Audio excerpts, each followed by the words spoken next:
Alors, qu'est-ce qui vous arrive? Eh bien, en fait, j'ai mal à l'épaule depuis environ un mois, ok?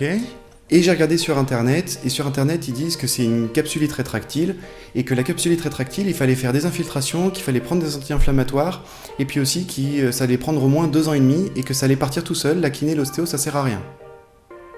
Alors ce genre de discours, ce genre d'expérience, c'est quelque chose qui arrive quasiment quotidiennement dans tous les cabinets médicaux. À l'heure des fake news, à l'heure de la chasse aussi aux fake news, je voudrais vous expliquer dans cette vidéo comment avoir les bonnes informations quand on cherche des informations sur sa santé sur internet.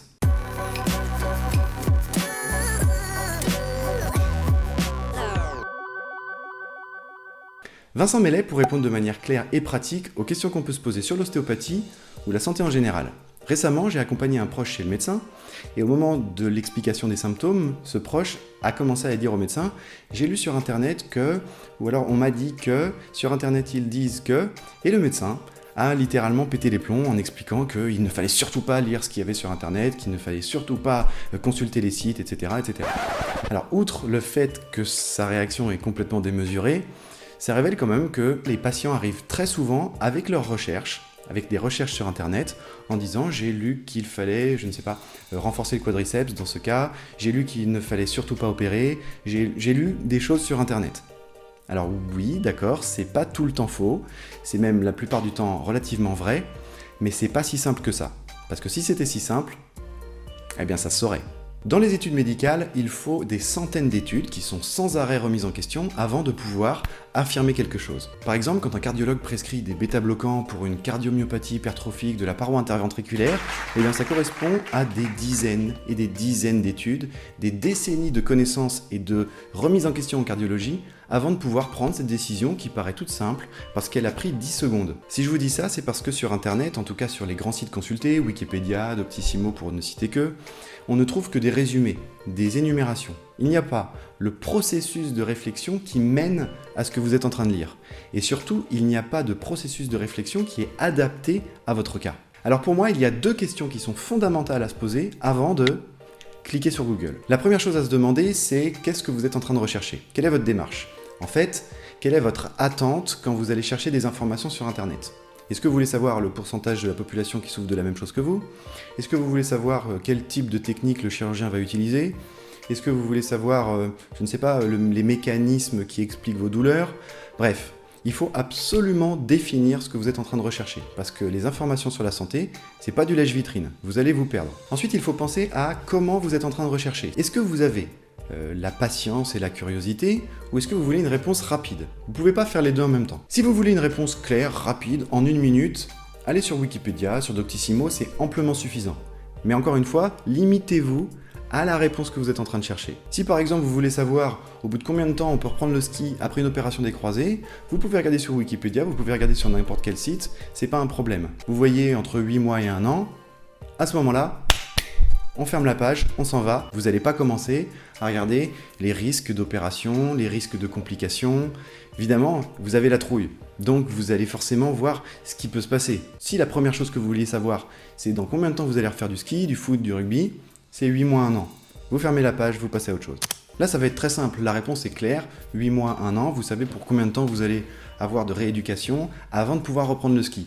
Parallèlement, si vous cherchez des réponses par exemple sur la lombalgie et les traitements de la lombalgie, vous allez regarder sur Google, et quand on cherche les différents types de traitements qu'il y a pour la lombalgie, eh bien on se rend compte que dès que ça devient un peu compliqué, beaucoup de choses se contredisent.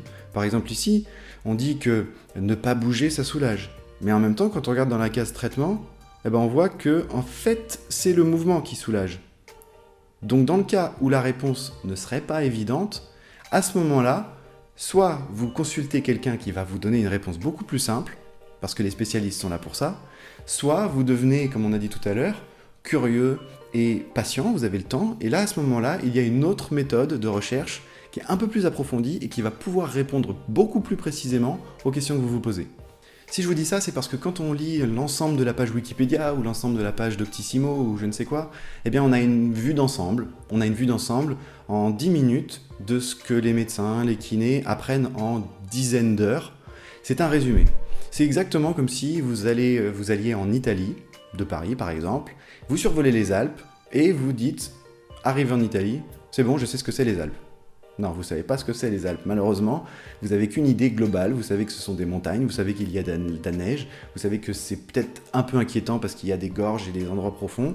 Bref, vous avez une idée globale, mais une idée qui est très superficielle. Donc si vous voulez une réponse claire, une réponse précise à un sujet qui vous turlupine, dans ce cas-là, il faut lire ce qu'on appelle les revues de la littérature. Et finalement, la patience et la curiosité vont payer parce que ça prend pas énormément de temps non plus. Une revue de la littérature, par exemple sur la lombalgie, ça va pas vous prendre beaucoup plus de temps que de lire toute la page Wikipédia sur la lombalgie. Et vous allez en apprendre beaucoup plus. Alors qu'est-ce que c'est une revue de la littérature ? Une revue de la littérature, c'est un résumé de toutes les études qui ont été faites et qui sont condensées au sein d'un même article.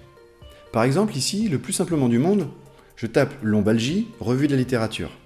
Je clique sur le premier article disponible, je ne vais pas chercher plus loin, et je tombe sur un article qui évalue l'intérêt de l'exercice physique dans le traitement des lombalgies. Si ça vous intéresse, vous l'ouvrez, vous regardez. Pour les plus curieux, vous pouvez lire la façon dont les auteurs ont fait la recherche, mais sinon, vous pouvez sauter à la conclusion directement et réaliser que les exercices sont un bon moyen de soulager vos douleurs de dos, mais que chacun est différent et qu'il faut trouver un spécialiste pour vous expliquer votre cas personnel et un cas un peu plus personnalisé. Là, je ne suis pas allé chercher vraiment loin, j'ai juste tapé lombalgie, revue de la littérature, c'est pour vous expliquer que voilà, j'ai pris la première réponse, et la première réponse parle de l'exercice physique. C'est quelque chose qui m'intéresse, c'est peut-être un hasard, mais en tout cas, si vous cherchez autre chose, quelque chose de plus précis, par exemple les nouvelles techniques de traitement pour la capsulite rétractile, il suffit de taper capsulite rétractile, traitement, revue de la littérature. Et en cherchant un petit peu, dans la première page, vous allez trouver un PDF gratuit qui va vous résumer les types de traitements. Et surtout, la conclusion des articles scientifiques comme ça est souvent très fiable et ça va vous permettre d'avoir quelque chose de beaucoup plus fiable qui prendra pas beaucoup plus de temps que d'aller sur Wikipédia. En conclusion, si vous voulez absolument chercher sur Internet, évidemment, Wikipédia, Doctissimo, je ne sais quoi, vous ouvrez, vous trouvez votre réponse, 30 secondes, on ferme. Si vous avez une question un peu plus précise, revue de la littérature, c'est ce qu'il y a de plus résumé et de plus accessible. Et je vous donne juste mon avis sur les forums.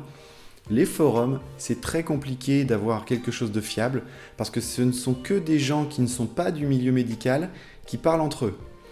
Donc, on va un petit peu s'attarder sur l'expérience de l'un ou l'expérience de l'autre en se disant « Ah bah, si c'est arrivé à quelqu'un d'autre, pourquoi ça ne m'arriverait pas à moi ?» Ou alors « Je n'arrive pas à expliquer mes symptômes, ça doit être ça. » Là, moi, les forums, j'évite au maximum. Évidemment, si ce que vous recherchez sur Internet, c'est du réconfort, vous n'en trouverez pas. Le réconfort, il est humain et vous le retrouverez chez un spécialiste qui va vous faire une consultation personnalisée, qui va écouter vos problèmes, qui va répondre à vos questions. Ce sera quelque chose de beaucoup plus riche. Et en plus, quand vous allez avoir des réponses, eh bien peut-être qu'il y a des questions qui vont arriver, des questions auxquelles vous n'avez pas pensé. Question du jour, ça m'étonnerait que vous répondiez non. Est-ce que vous avez l'habitude d'aller regarder sur Internet quand vous avez des symptômes, quand vous avez des problèmes, pour avoir des réponses? Et surtout, eh bien, est-ce que ça colle avec ce que les spécialistes vous disent quand vous consultez? Je vous attends évidemment sur Instagram, sur Facebook et sur YouTube. Et en attendant la prochaine vidéo, prenez bien soin de vous.